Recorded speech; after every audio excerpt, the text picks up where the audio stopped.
बच्चों, आप कैसे हैं? आशा करते हैं कि आप घर में सकुशल होंगे तथा घर में रहें और सुरक्षित रहें।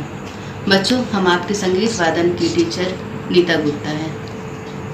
बच्चों, हम आज संगीत वादन के पाठ्यक्रम का पहला पाठ तबले का जन्म पढ़ाएंगे।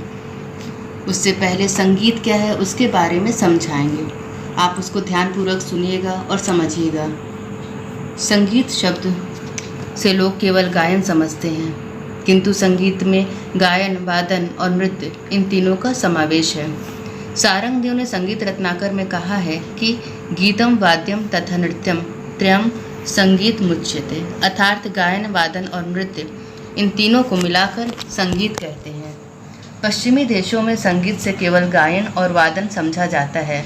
वहाँ नृत्य को संगीत से पृथक माना जाता है। गायन, वादन और नृत्य इन तीनों का परस्पर घनिष्ठ संबंध है। केवल इतना ही नहीं, तीनों एक दूसरे के सहायक और पूरक भी हैं। संगीत रत्नाकर में कहा गया है कि नृत्य वादन के और वादन गायन के आश्रित है। नृत्य वाद्यानुगम, प्रोक्तम, वाद्यम, गीतानुवर्जित इन तीनों में गायन को सर्वश्रेष्ठ माना गया है। संगीत वह ललित कला है जिसमें कलाकार स्वर और लय के माध्यम से अपने भावों को प्रकट करता है। जिस प्रकार रंग, पेंसिल और कागज आदि के द्वारा भावों को प्रकट करना चित्रकला होती है और शब्द, अलंकार, छंद द्वारा भावों को प्रकट करना कविता करना है, उसी प्रकार स्वर और लय के द्वारा अपने भावों को प्रकट करना ही संगीत है। इस प्रकार कला का माध्यम बदलने ही उसका नाम बदल जाता है। ऊपर की परिभाषा में संगीत को ललित कला कहा गया है। ललित कलाएं मुख्य 5 हैं: संगीत, काव्य, चित्रकला, मूर्तिकला और वास्तुकला। इन कलाओं में संगीत को सर्वश्रेष्ठ माना गया है। बच्चों, ये संगीत की परिभाषा है। अब हम आपको आपके संगीत वादन का पहला पाठ जो तबले का जन्म है उसके विषय में पढ़ाएंगे। गायन वादन के साथ ताल देने की परंपरा बहुत प्राचीन है। यह अवश्य है कि समयानुसार ताल देने वाले वाद्यों का रूप बदलता रहता है। आधुनिक समय में यह कार्य तबले द्वारा होता है। इसके पूर्व पखावज का प्रयोग होता था। अधिकांश विद्वानों के मतानुसार 13वीं सदी में अलाउद्दीन खिलजी के समय में अमीर खुसरो ने तबले का आविष्कार किया। आविष्कार इस रूप में किया कि पखावज को बीच से 2 भागों में विभाजित कर उसे तबला कहा। इतना निश्चित है कि तबले को आधुनिक रूप देने के लिए उन्हें पखावज के दोनों भागों में थोड़ा बहुत परिवर्तन अवश्य करना पड़ा होगा। इस मत के अनुयायी प्रमाण देते हैं कि आज भी पंजाब में पखावज के समान तबले के डग्गे में भी आटा लगाकर उसे प्रयोग करते हैं। कुछ विद्वानों का यह मत है कि प्राचीन काल में दुर्दुर नामक वाद्य का आधुनिक रूप तबला है।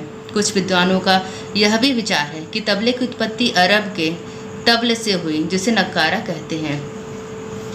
तबले का आविष्कार किसी भी काल में हुआ हो तथा आविष्कार कोई भी हो, किंतु उपलब्ध इसी इतिहास द्वारा निश्चित है।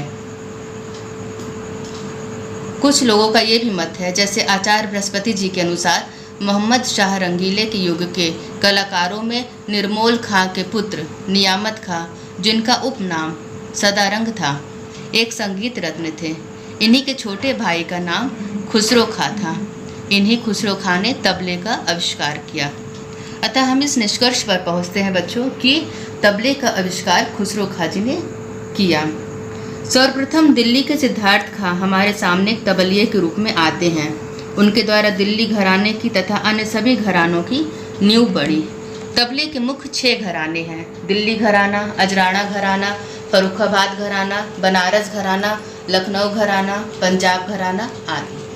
तबले का आविष्कार के बाद तबले पर क्या क्या चीज़ें बजाई जाएं उसका भी आविष्कार हुआ, जैसे पेशकारा, कायदा, टुकड़ा, परन, मुखड़ा, मोहरा, चक्करदार टुकड़ा, ठेका, रेला, तिहाई, चाला, लग्गी लड़ी आदि।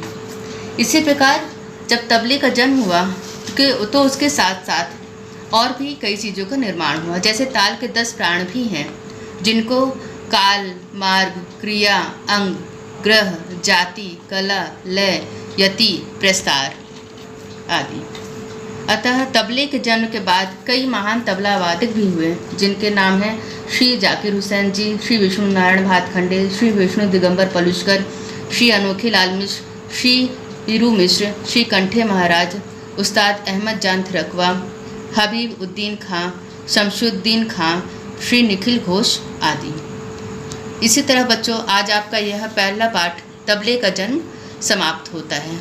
बच्चों, इसी के आधार पर आपसे हम प्रश्न करेंगे। आप उन प्रश्नों का उत्तर अवश्य दीजिएगा और सोच समझकर लिखिएगा। बच्चों, पहला प्रश्न है, तबले के जन्म के विषय में आप क्या जानते हैं, संक्षेप में वर्णन कीजिए। और दूसरा प्रश्न है, तबले के आविष्कार किसने किया। बच्चों, आप इन प्रश्नों का भली भांति सोच समझकर विचार करके तब आंसर दीजिएगा। और आपका अगला पाठ रहेगा भारतीय वाद्यों का वर्गीकरण। ठीक है बच्चों? बच्चों, इन प्रश्नों का आप अवश्य उत्तर दीजिएगा। धन्यवाद बच्चों।